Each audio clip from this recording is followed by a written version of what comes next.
Hey there, and welcome to this week's edition of The Wrap. We don't know about you, but we're counting down the hours to the Easter long weekend. Quick heads up, The Wrap will be taking a short break from the 1st to the 8th of May 2025. We'll be back in your inbox on the 15th of May, fresh and caffeinated. Now, on to the news. Last week, we told you the GNU was hanging by a thread. Well, they've booked themselves into couples therapy. Fingers crossed it works. Elsewhere, Tyla owned Coachella, and Trump declared war on regulations, universities, and maybe common sense itself. Plus, South Africa's new envoy to Washington. Will he calm the waters or rock the boat? So let's dive into these stories and more, brought to you by myself, Verashni Pillay, and the Explain.co.za team. First up, the GNU is in therapy, and it's looking good. The ANC and DA are deep into couple counselling mode, trying to salvage their rocky relationship after the bruising VAT fallout that nearly brought down the government of national unity last month. After a round of meetings with nearly every party in the coalition, it looks like the ANC is poised to drop the controversial 0.5% VAT hike, a move no one wanted to support, the Sunday Times reported earlier this week. The DA's leadership met with President Cyril Ramaphosa and ANC Secretary General Fikile Mbalula on Saturday in what both sides called a constructive engagement. At the center of the conversation is a big idea: resetting the GNU. The DA's Helen Zille said they agreed on the need for a rules-based coalition, starting with last year's statement of intent.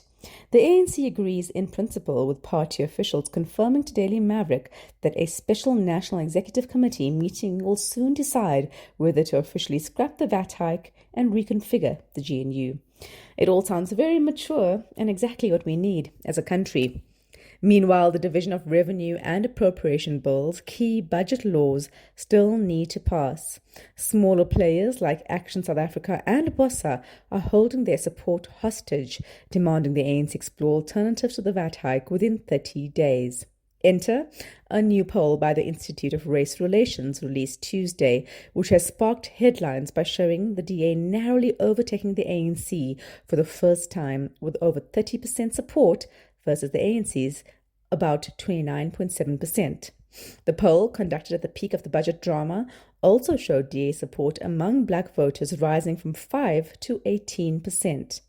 That said, caution is warranted. The IRR is not exactly objective, and its poll methodology and sample sizes are not as robust as long-standing election sentiment surveys, like those offered by the Human Sciences Research Council election polls, which typically polls more than 20,000 potential voters, versus the IRR's 807 for this poll. The IRR's communication head, Herman Pretorius, emphasized its poll was not a prediction of future election results, but a snapshot in time of sentiment among registered voters. Pretorius noted, however, that we should not write the ANC off just yet, saying the ANC is still competitive if it returns to an era of Mbeki-era pragmatism. If the ANC can rediscover it, it could reclaim public trust and electoral strength. Stay tuned. GNU 2.0 is in session, and the group therapy continues. On to the lighter side of things, we scroll so you don't have to. Here are the most deeply unserious reactions the internet had to offer this week. So Jeremy London tweeted, "If going to space for 3 minutes makes you an astronaut, then I'm a gynecologist." Okay then, sir. He's referring to Katy Perry's claim that space is finally going to be glam. We are going to put the ass in astronaut. That's a sentence if there ever was one. On Monday, 6 women boarded billionaire Jeff Bezos' Blue Origin New Shepard rocket, marking the first all-female flight since 1963, as we mentioned last week. For a whole 11 minutes from takeoff to touchdown, they weren't afraid to take up space, as the group put it. But while those on board celebrated this as encouraging women to reach for the stars, others nailed it as a performative classist ego trip. Meanwhile, another tweeter hailed Tyla's performance at Coachella, calling it her best yet, saying, "Well done, niece, wow." Mzansi's queen of Popiano, and apparently our collective niece, made her debut at global music's premium festival, Coachella, last Friday. She's blessing us with a second round tomorrow as well. Fans, attendees, and the internet alike are Bacardi dancing in joy since the water hitmaker was supposed to perform last year but had to cancel due to an injury, much to her and fans' immense disappointment at the time. Yay for second chances. Meanwhile, a new day and a new trend, this time turning yourself into an action figure doll, personalized in its original packaging with mini lattes and laptops included. You've probably seen it, it's flooded everyone's timelines, and there are some, okay, a lot, who are not too pleased.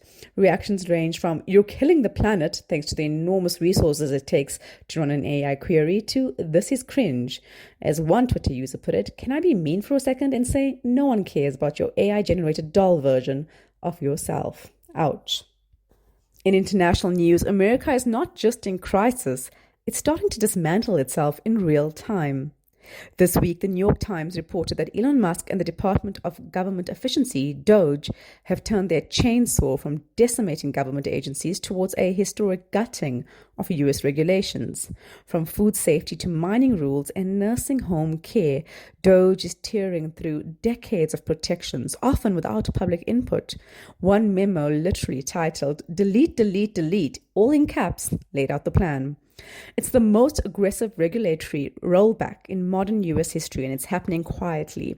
Legal scholars warn it could instantly erode protections Americans take for granted, from clean water to safe meat, plane safety, and minimum wages. Trump also launched a full-blown assault on Harvard after the elite university refused to comply with government's demands on hiring, admissions, and course content, demands widely seen as an attack on academic freedom.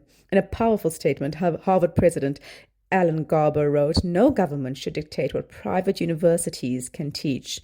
The Trump administration responded by freezing over R2 billion in federal grants and contracts, and is now considering revoking Harvard's tax-exempt status, despite being barred from meddling with the tax authority. The New York Times editorial board praised Harvard's defiance, calling it a vital path to fighting President Trump's war on the independence of higher education, and a possible spark for broader resistance. It's needed, as law firms and universities are bullied, the judiciary defied, visa notices revoked with little to no notice or explanation, and one man deported erroneously to a notorious El Salvador prison and forgotten. All this comes just days after Trump flip-flopped again on his global tariff regime, as we told you previously. After sending markets into a panic with massive import taxes, 30% for South Africa, he backtracked with a 90-day suspension, except for China, who faces tariffs up to a mind-bending 245%, though that could change depending on the day and his mood. So yes, it's a mess. Gutted citizen protections, academic censorship, economic whiplash, and it's just Thursday. But with protests growing and institutions like Harvard refusing to bend, the resistance is finally finding its voice. In sporting news, Rory McIlroy finally gets his green jacket.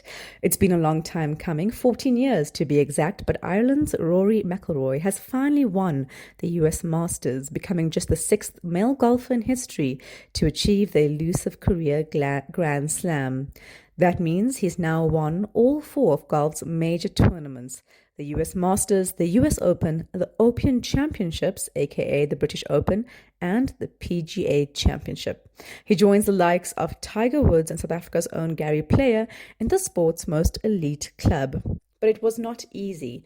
McIlroy started the final round with a slim lead, only to double bogey the first hole. He bounced back with some birdies, building a solid four-stroke lead by the 13th hole. Then came the nerves, a double bogey, and more dropped shots, wiping out his advantage. He ended the round tied with England's Justin Rose, forcing a sudden death playoff. For the non-golfers, birdie equals one shot under par, bogey is one over, while double bogey is two over. And yes, they matter a lot. In the playoff, both returned to the 18th hole. McIlroy nailed a near-perfect shot and sunk a birdie putt. Rose could not match him. Cue tears, a cheering crowd, and McIlroy dropping to his knees in relief. It's a moment that's haunted him since 2011, when he had a big lead in the final round but crumbled under pressure. He's picked up four other majors since then, but the Masters keep slipping away until now. "This is my 17th time here," he said. "I started to wonder if it would ever be my time." The win also breaks his 11-year drought in major titles. He said, "I've carried that burden since August 2014. But this time, he held his nerve. For McIlroy, this win isn't just about a trophy, it's the fulfillment of a lifelong dream. He said, "I have literally made my dreams come true," with a message for his fans: work hard and anything's possible. In court news, it's been nearly 2 months since the trial into 6-year-old Jocelyn Smith's disappearance kicked off in the Western Cape High Court, sitting in Saldanha Bay, and South Africans are still glued to proceedings. Her mum, Rachel Kelly Smith, her mother's boyfriend, Jacqueline Apollos, and their friend, Stefano van Rijn, are on trial for allegedly selling Jocelyn to a Sangoma for 20,000 rand. All three have pleaded not guilty. The court is now tackling a crucial question. Should two confessions made by Apollos and Van Rijn be allowed as evidence? If yes, it could be game-changing. If not, the prosecution may have a tougher time. Why does this matter? The two men made statements implicating Smith and themselves, claiming they handed Jocelyn over to someone known as Makalima on the 19th of February, the day she disappeared. But now they're saying police forced those confessions out of them. Apollos told the court he was assaulted by cops who put a plastic bag over his head and told him, "Today you will die." He says they told him what to write. Van Rijn claims his statement was also coached, and a video of him confessing shows him supposedly half asleep and out of it. His lawyer argues he did not fully understand what was happening. The police have denied allegations of forcing and torturing the two accused. As the trial continues, the court must decide whether the confession statements will be admitted as evidence. The ruling could shape the direction of the case moving forward. As Judge Nathan Erasmus puts it, this part of the trial can make or break the case. We'll keep you posted as the case unfolds. This, like many of our other stories, are available in full on our website, explain.coza. And the Easter long weekend is almost here. Cue the hot cross buns, pastel colors, and for many, a bit of church and family time. But what's really behind all the eggs, bunnies, and He's risen messages? At its core, Easter is a Christian holiday that marks Jesus' resurrection 3 days after his crucifixion. It's one of the most important days in the Christian calendar. But over the years, the religious origins have gotten tangled with other more colorful traditions. One popular internet theory is that the word Easter comes from Ishtar, a Mesopotamian goddess of war and fertility, whose symbols allegedly included eggs. Sounds juicy, but there's no historical proof of this link. Sorry, TikTok theologians. The more likely, but still shaky theory is that the word Easter comes from Ostra, a supposed Germanic goddess celebrated in spring. But we don't have any shrines, altars, or ancient texts confirming that she was even worshipped. Academic vibes, but not quite convincing. And the bunny? Blame Germany again. The Osterhorse, or Easter hare, was said to lay colorful eggs for well-behaved children, a tale dating back to the 1500s. Honestly, it sounds straight out of a Brothers Grimm fairy tale. As for eggs and bunnies, both are old-school symbols of new life, a neat fit with spring and the idea of resurrection. But no, there's no gospel verse where Jesus hands out chocolate. So whether you're celebrating the resurrection, the changing season, or just enjoying a 4-day weekend, now you know where it kind of comes from. Happy Easter. Back to the US, South Africa's new special envoy to the US, Mchabisi Jonas, has not even started yet, and already the heat is on. President Cyril Ramaphosa appointed the former Deputy Finance Minister and state capture whistleblower last week, calling it a strategic move. Appointing Jonas as a special envoy instead of an ambassador lets South Africa sidestep formal processes like credential approvals, giving Jonas more flexibility, and Ramaphosa some room to maneuver around a volatile Trump White House that's grown increasingly hostile to our country. Since his return in January, Trump has slashed aid, imposed tariffs, then froze them, and threatened to skip the G20 in Joburg, all while pushing debunked conspiracy claims about land seizures and white genocide. But the appointment sparked a backlash almost immediately over comments Jonas made back in 2020, calling then-President Donald Trump a racist, homophobe, and a narcissistic right-winger. Local right-wing figures, including AfriForum's Kali Kriel and Solidarity's Jaco Kleinans, say Jonas's Trump's comments disqualify him. Even former EFF MP Mbuyiseni Ndlozi has warned that the US may reject Jonas outright, as they did with former Ambassador Ibrahim Rasool, who was declared persona non grata after describing the MAGA movement as supremacist. Still, the outrage does feel selective.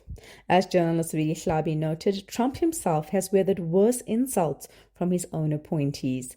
Brent Bozell, Trump's newly appointed ambassador to South Africa, once called Trump a charlatan and a shameless self-promoter. If that didn't disqualify Bozell, why should Jonas be held to a different standard? Meanwhile, Jonas has acknowledged the complex situation and asked South Africans for patience, saying there are no quick fixes, but adding the US relationship is fundamentally important for the national agenda. Jonas is a respected political figure, a business heavyweight as chair of MTN Group, and someone with credibility in both government and corporate circles. Political analyst Nsekelo Breakfast notes he knows how to sell South Africa to the markets and perhaps to Washington too. With over 600 American companies operating locally and major trade on the line, South Africa cannot afford a diplomatic freeze. But maybe, just maybe, Jonas is the right man for an impossible mission. Finally, motivational speaker and serial headline grabber Vusi Thembekwayo is back in the spotlight, only this time it's not for one of his TED Talk style rants about success. Instead, he's being sued for over 13 million rand. His former business partner, Rovian Justin Naidu, says that Thembekwayo ghosted him on a deal they had for the company My Growth Fund Venture Partners. Naidu claims he negotiated a suite rental deal for the company and was promised a 50% stake in return. That never materialized, so now he's lawyered up. Vusi says the fraud claims are untrue, baseless, and sensationalist, and insists Naidu should open a criminal case if he really thinks fraud was committed. But if you've been keeping tabs on Mr. Thembekwayo, you'll know that this is not his first public fallout. Let's rewind. There was his messy divorce drama. In 2021, his ex-wife, Palesa Mahlolo, accused him of assault. The charges were later dropped after Palesa could not recall key details. The two also tussled over a fancy Stain City property. Messi does not even begin to cover it. Then there was radio host Sizwe Dlomo, who had beef with Thembekwayo for years, calling his mentorship programs enrichment schemes. They're now in court over defamation. Dlomo also accused Vusi of faking his Halt Business School qualifications, which allegedly led to him being booted from a key industry board. Yikes. One thing's for sure, Vusi Thembekwayo's brand of hustle sure knows how to stir a headline. As Biggie once said, more money, more problems. Read the full article on our site. That's it from us at The Wrap, an award-winning product of Explain.coza. Simple news summaries for busy people. We'll see you next week with your latest headlines and news.